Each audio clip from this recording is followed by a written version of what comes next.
ሰበር ዜና የአሜሪካና የኢራን ድርድር ዛሬ ተጀምሯል። የኢራን ተደራዳሪዎች ቡድን ከአሜሪካ ተደራዳሪ ቡድን ጋር ፎቶ አንነሳም ብለዋል።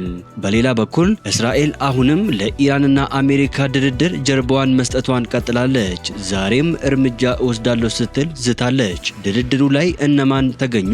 የዛሬ ድርድር ምን ጉዳዮች ላይ ያተኩራል? ሁሉንም ሰበር ዜናዎች በዝርዝር ትሰማላችሁ።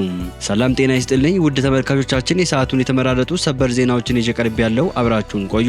በቀጣይ ፈጣንና እውነተኛ ሰበር መረጃዎችን በፍጥነት ለመከታተል ቻናሉን ሰብስክራይብ በማድረግ የዶል ምልክቷን በመጫን አሁኑኑ ቤተሰብ ይሁኑ። ይህንን ቪዲዮ ደግሞ ላይክ በማድረግ ቤተሰብነታችሁን አጠናክሩ። አሁን ዜናዎቹን በዝርዝር ወደ እናንተ አደርሳለሁ። እስከ ቪዲዮ መጨረሻ አብራችሁን ቆዩ።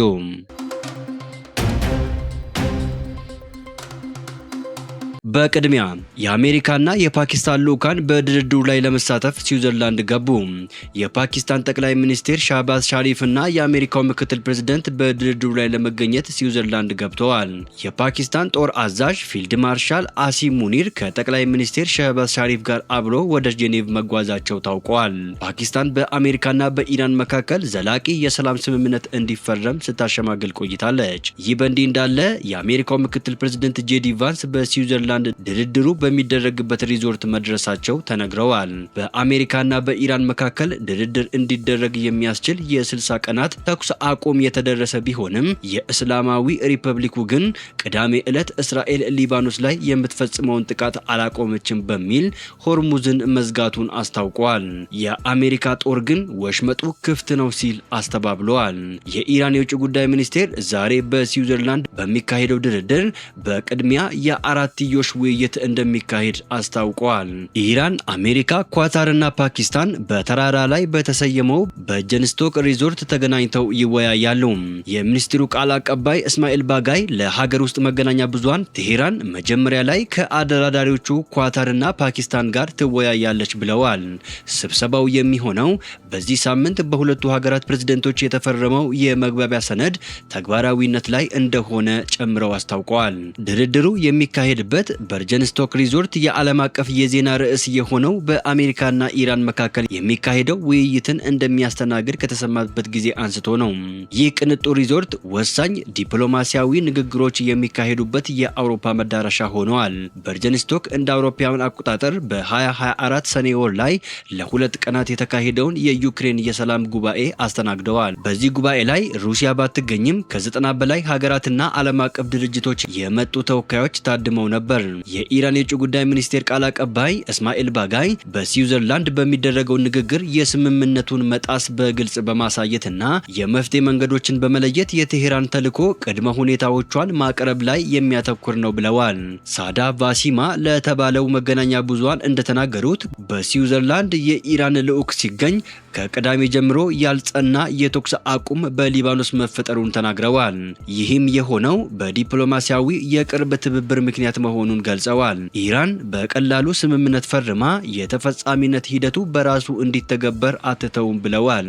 ከዚህ ይልቅ የሌላኛውን ወገን እርምጃዎች በቅርብ መከታተል አስፈላጊ መሆኑን ጠቅሰው የተገቡ ቃል ኪዳኖች መፈጸማቸውን ለማረጋገጥ ሁሉንም መንገዶች እንጠቀማለን ብለዋል።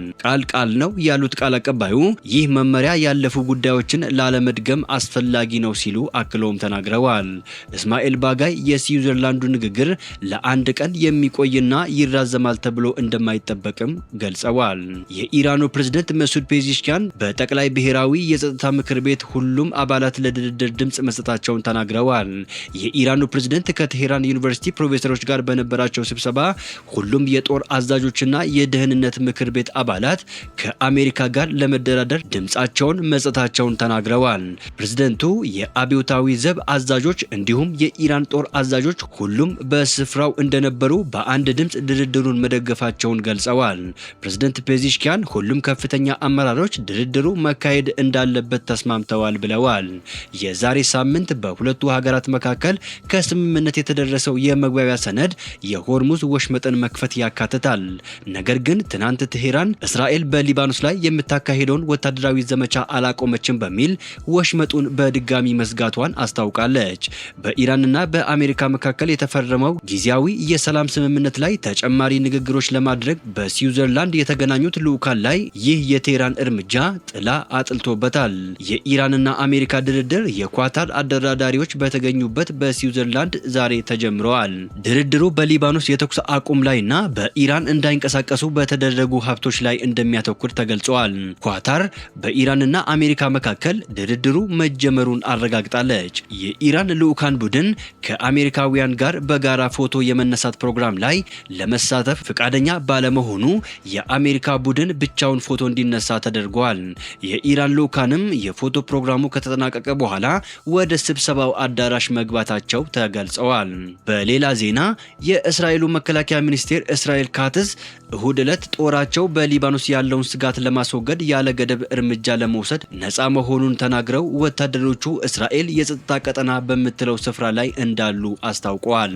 አርብ ዕለት በእስራኤልና ሄዝቦላ መካከል የተኩስ አቁም ቢደረስም ቅዳሜ ጦሩ በሊባኖስ ላይ ጥቃት ፈጽሞ 20 ሰዎች መገደሉን የሊባኖስ የዜና ወኪል ዘግበዋል። እስራኤል ጥቃቶቹ የተፈጸሙት ሄዝቦላ ከደቡባዊ ሊባኖስ ተወንጫፊዎችን በመተኮሱ እንደሆነ ተናግራለች። የእስራኤል ባለስልጣናት ጥቃቱ የተፈጸመው በሄዝቦላ ኢላማዎች ላይ መሆኑን ጨምረው አስረድተዋል። የኢራን ባለስልጣናት ዛሬ በስዊዘርላንድ የተጀመረው ንግግር ማዕከላዊ ነጥብ ሊባኖስ እንደምትሆን ተናግረዋል። የእስራኤል ወታደሮች በደቡባዊ ሊባኖስ የሚገኙ አካባቢዎችን ወርረው ይዘዋል። ሄዝቦላ በሊባኖስ የሚገኙ የእስራኤል ወታደሮች የመዋጋት መብት እንዳለው አስታውቆ ወደ ሰሜናዊ እስራኤል ግን ጥቃቶችን እንደማይፈጽም አስታውቋል። እስራኤል ካትዝ በበኩላቸው ጦራቸው በደቡባዊ ሊባኖስ የደህንነት ቀጠናዎች ሲሉ በሰየሟቸው አካባቢዎች እንደሚቆዩ ተናግረዋል። ሀገራቸው ይህንን እርምጃ የምትወስደው በሰሜናዊ እስራኤል የሚኖሩ ማህበረሰቦችን ለመከላከል መሆኑን ጠቅሰዋል። ሁሉም ጦር በዘመቻው ያስመዘገባቸው ስኬቶች ይጠበቃሉ። በሊባኖስ የደህንነት ቀጠናዎች ተብለው በተለዩት አካባቢዎች ወታደሮቹ ይሰማራሉ። እዚያም ሆኖ በአሸባሪዎችና በአሸባሪው መሰረተ ልማቶች ላይ እርምጃ ይወስዳሉ ሲሉ እሁድ ዕለት በመግለጫቸው አስታውቀዋል።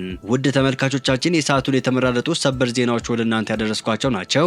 ከሰዓታት በኋላ በሌላ ሰበር ዜናዎች እስከምንገናኝ በያላችሁበት የዓለም ዳርቻ ቸር ቆዩልን። ሰላም ለዓለማችን ይሁን።